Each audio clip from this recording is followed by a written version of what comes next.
Fed dealing with all these institutions. He didn't get it. And then we had this fellow who came up afterward, Mr. Friedman. He was on the Goldman Sachs board, and he didn't last too long as the Fed chairman. Why? Because he had a conflict of interest. Is it possible that there's so much conflict of interest here that all you folks don't even realize that you're helping people that you're associated with, and you should be recusing yourself for America's ethics? I behaved with the... You don't think you should have recused yourself when you asked Lehman to go in bankruptcy, you didn't put Bear Stearns in bankruptcy, and then you folded Merrill Lynch into... I mean, isn't there some point where you got to say, hey, I got a conflict of interest here? You don't feel any kind of scintilla of ethics on this thing at all? Totally. I operated very consistently within the ethic guidelines I had as Secretary of the Treasury, and when it became clear that we had some very significant issues with Goldman Sachs and with why didn't you recuse yourself with Morgan Stanley, what I did then, it would have been very wrong for me to recuse myself. What I did was I went and got a waiver from the ethics agreement, because when we had concerns... Who is in charge of the ethics agreement? What? Who's in charge of the ethics agreement that you got a waiver? We have a Office of Ethics at Treasury, and we have a White House ethics office. So you got it from the legal counsel from the White House? We got it from the Government Ethics Office. So we had Snow, we had Paulson, now we have Geithner. All these people cut from the same bowl of cloth. These are not independent Treasury secretaries. They're part of the problem, not part of any solution. And it would have been nice to see President Obama effect some change in Treasury, but of course, he went and got a Wall Street insider as his Treasury Secretary. Everything that's speculative, parasitical, cancerous, bloated from all these administrations, going back to Carter and even beyond, comes together in the Obama administration. With Volcker, with Summers, who's part of the economic crimes under Clinton, the guy who brought you derivatives and the abolition of the Glass-Steagall firewall. You could not have gotten a more perfect setup for a takeover from a previous government, the Bush regime, than the Obama regime.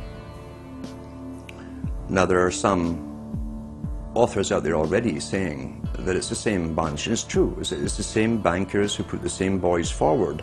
Obama, far from helping the public and giving them something new or giving them more power and say over their own affairs, has actually sided immediately with the bankers who once again have robbed the public blind, and now they must get bailed out by your tax money.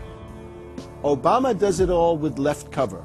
He makes you think that he's somehow different from Bush, that this is somehow benevolent, that he cares about the poor. And in reality, this is the cruelest hoax and the most bogus sham. Obama is 1,000% devoted to Wall Street interests. When Wall Street says jump, Obama jumps. And again, it's about $30 to $40 for the bankers for every dollar that ever reaches an unemployed person or somebody who's on food stamps or some infrastructure building for highways. The hope with the Obama administration was that it would move us beyond this. But unfortunately, what we're seeing more and more is that Obama has brought in many of the economists who bought into the system in the past. Larry Summers is a very good example. And so many of his economists, many of the people there, you can really almost at this point relate Obama to Hoover, who did something similar in his presidency, as opposed to Franklin Roosevelt, for example, who brought in a very fresh team. So the concern here now is that Obama's falling into this trap of bringing in the same people who put us in the position that we're in today, and other people who buy into the same theories that brought us here, this mutant form of capitalism. Presumably what most politicians want to come in is say, hey, the problems of the past, they're due to the old guy, and I'm cleaning house, and I'm going to bring in a new team, and don't blame us for the things we've inherited. Can't say, you know, those policies of the past that came before were insane, because you got the guy that was one of the key architects of those policies. People need to stop having allegiance to their political party. They need to have allegiance to the Bill of Rights, the Constitution, and what has made our republic so special. The basic human rights and dignity that every citizen of this country inherently has.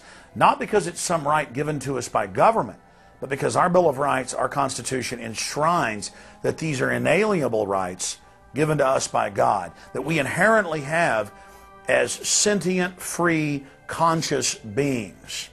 But instead the public cheers on the Republicans as they win, or cheers on the Democrats as they defeat the Republicans. It's an endless, staged, gladiatorial event, special interest own both parties, and they project this false left-right paradigm up as like a movie screen. And behind that, behind the throne, the establishment is able to control our society and engineer it into this high-tech police state. If you try to let the finance oligarchs who created the crisis turn around and say they're the doctors who are going to get you out of the crisis, they will dig you deeper and deeper into the bottomless abyss of world economic depression, financial collapse, and disintegration.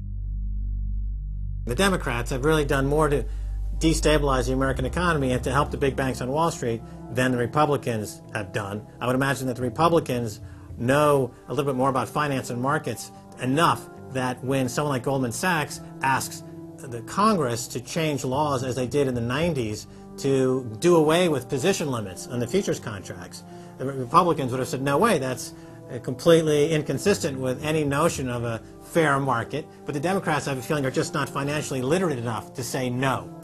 And I think that Goldman has very shrewdly positioned themselves with the Democrats, because the Democrats typically, like many NGOs that I've run into, they seem to have a complete inability to comprehend these issues of markets and finance and how it relates to social justice. So under the Democrats, we also saw the repeal of Glass-Steagall. Glass-Steagall said there's an inherent conflict of interest between the commercial banking side, which is the lending side, and the investment banking side, which is taking an ownership position. And we have to end this conflict of interest by separating these two entities. You can have investment banks and you can have commercial banks, but they have to be separate. Do you think that the repeal of Glass-Steagall was a tragic mistake? No, I don't think so. You could be a commercial bank like Chase Manhattan, or you could be an investment house like J.P. Morgan, or a bank like Bank of America, or an investment house like Merrill Lynch. But you couldn't be both. And as the 90s went on, the screaming hyenas of Wall Street were demanding that this prohibition, this regulation, be abolished. This was an illegal and inappropriate form of casino. The derivatives were being used and they were being unregulated, and people were getting 30 to 1, 40 to 1, 50 to 1, and sometimes 100 to 1 profits on the way up. And remember, derivatives are a zero-sum game. So there's nothing there. It's not like a piece of stock in General Electric or Ford or something like that where there's supposed to be some value. Derivatives have no value. But the very people, Summers and Gettner and all the people at Goldman Sachs and J.P. Morgan who created these things, made not millions or billions, but trillions on the way up. And now that these things are crashing, the very same folks are now put in charge of regulating these things and in charge of the bailout, and they are giving money to the very rascals that created this problem, took the profits. The problem cannot be fixed.